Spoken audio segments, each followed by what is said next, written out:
Welcome to another indie showcase here on the channel, highlighting the many indie game demos and devs minigames we play. If you'd like to submit a game for a future piece, please get in touch. We are starting off with Zapling Bygone. This is a game we played during a festival demo, and this is a Metroidvania kind of alien style game. You play as this green creature over here who has crash land on a mysterious planet. He finds that the inhabitants are either dead or mutated, and it's up to him to figure out what's going on and see if this place can be a home for his people. So, in terms of the Metroidvania gameplay, your main hook here is that you wear different skulls from the various critters that you kill, and by doing that, you unlock new abilities. You have the kind of Hollow Knight style heal as you saw right there, and from what we played in the demo, it is going for very much the kind of standard Metroidvania loop. Explore, find a baddie or boss, kill them, gain new power, go back to areas that you've been, and rinse and repeat. And I did enjoy this game from what I played of it. It is a little bit on the basic side, at least in terms of the general gameplay. And again, if you aren't a fan of kind of like the Hollow Knight style of having to stop and heal your time, then the game may not truly work for you, at least in that regard. But again, as somebody here who has played and loves their fair share of Metroidvanias, I did enjoy Zapling, and I'm curious to see where it all goes when the game is released, I believe later in 2022. For our next game, we have Kainga Seeds of Civilization. Please know the footage you're seeing is taken from a festival demo. The game isn't currently in early access, and the footage that you see may not represent the current version of it. But between this and Against the Storm, we have two very interesting games competing to be the next roguelike city builder. And Kainga certainly has some interesting aspects to it. Your goal is to rebuild civilization one settlement at a time. When you start playing, you'll get a randomized tech tree that you see right here. And you'll have to use the different techs based on the environment around you, as well as trying to complete a goal for the area, which is usually trying to perform a ceremony. By choosing specific resources, it will greatly affect what you can and can't do during this specific city. You can choose between different kinds of defenses, different kinds of military units, so on and so forth. And your job is to kind of build a somewhat functioning settlement out of these randomly chosen techs. Complete your final ceremony for the area, you'll win, and you'll gain persistent currency that you can use to unlock new techs, new resources, etc., etc. Now, from what I played of the demo, I really like the concept of this game, and I love this kind of inclusion of roguelike elements in more games, or specifically in city builders. My main concerns from playing the demo, it did feel like the AI was a little bit off in terms of trying to get them to do things or go somewhere. Combat was just kind of like this mess of characters running around and people getting melted and craziness like that. And I'm just wondering, what will be the amount of variance as we get further in this game? Like, is it just going to be, pick the best tech, XYZ and make it work each time? Or will there be more control or more things that can affect what is the best tech for right now versus the best tech for another scenario?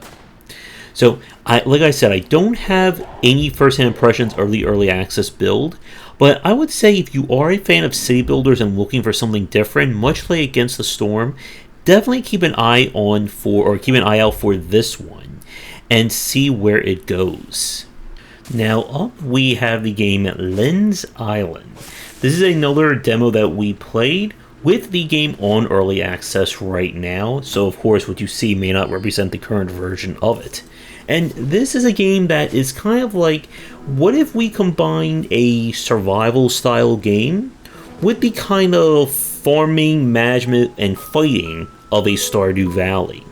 So we are castaway on this island, and it's up to us to use our various tools and know-how to craft a living space, gather resources, try not to starve or die of thirst, and apparently explore a mysterious dungeon in the ground where monsters are out to kill us.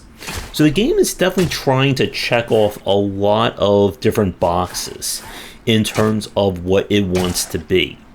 And it does at times feel like two very different games, with you trying to craft various tools, build structures, and you have full control over all the homes and structures that you build. And then you go down to the underworld and try to fight off various monsters, hack and slash, and collect resources there. So with that said, Len's Island feels like kind of half of a game that I would like to play. For fans of the channel, you know that I do not like survival style gameplay. That loop just does not interest me. And it does feel like a lot, or the bulk of this game, is going to be on that specific mechanics. But the inclusion of kind of this ARPG style system does make things very interesting. And I would say that if you do like your survival games or hoping for a little bit more in terms of combat interaction, I would check this one out. But if you don't like survival games like me, I don't think that system is going to be as much in the forefront enough to make you forget about the survival stuff. But with that said, we're going to take a quick break, and when we come back, we have 3 more games to look at for this showcase. And if you're interested in my thoughts on design, then be sure to check out the following books. For entry-level students, we have 20 Essential Games to Study, and then the Game Design Deep Dive series that takes an extensive look at different genres, with free-to-play coming in 2022. We now turn to Farlanders. This is the demo prologue that was released during one of the festivals, and the full game should be coming at some point, I believe, in 2022. This is kind of a colony sim meets kind of light puzzle style game, where your mission is to set up colonies on Mars under specific circumstances and dealing with keeping food, water, and your people happy while trying to terraform and complete certain objectives. So the gameplay loop of this is that buildings need to be set up according to various resource needs, such as if you want farms to grow, they need to be near a supply of water. But certain resources or certain structures will basically consume a specific resource, such as something that can create ice, or maybe will pump water into energy or some other service. You have these various terraforming tools. Those are the kind of Tetris-like styles or blocks you see on the far right-hand side of the screen. You get them every few turns, and they are randomly chosen, and they can perform different tasks, such as digging up the land to give you more space, blowing up rocks and mounds to open things up.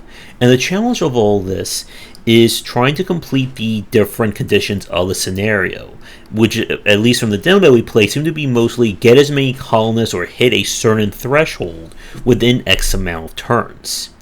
And with the maps being, I believe, randomly generated, you're kind of given a lot in terms of keeping track of in order to complete your objectives, because how certain buildings work will inevitably affect where they can be placed. So for instance, if you have wind generators, as you can see on the left hand side of the screen, they are best placed basically in the shade, while the solar panels, however, you need them to be out in the open or they're not going to work. And I believe there may be random events, although it's been a while since I played a demo, that can also mess with things there. But there's definitely a lot here. And if you are a fan of kind of the more puzzling or, challenge logistics side of city builders and management games like that, then definitely check out Farlanders. I believe the demo is still up now. We now turn to Frontier Hunter.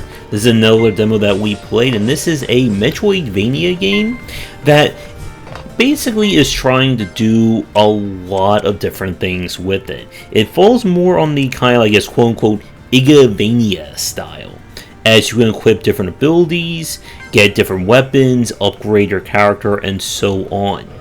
Now, the demo that we played was unfortunately quite limited. It basically involved just exploring this starting area, and then getting into a first-person ship defense minigame. And on the story page, they are talking about doing like full-on world exploration, having different characters, upgrades, things like that.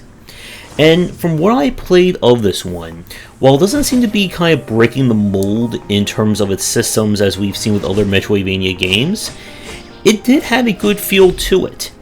And unfortunately, this will be one of the quicker ones just because of how short the demo was. If you aren't a fan of Metroidvanias, then Frontier Hunter is definitely not going to change your mind in that respect. But as one of those fans, and especially of kind of the more RPG style ones like Bloodstain, I am interested to see where they're going to go with the different tech, and whether they can improve on the formula that we saw with Bloodstain that came out a few years ago. For our last game of the showcase, I've saved perhaps the most adorable looking one for last. This is Bear and Breakfast, another demo that we looked at during one of the festivals.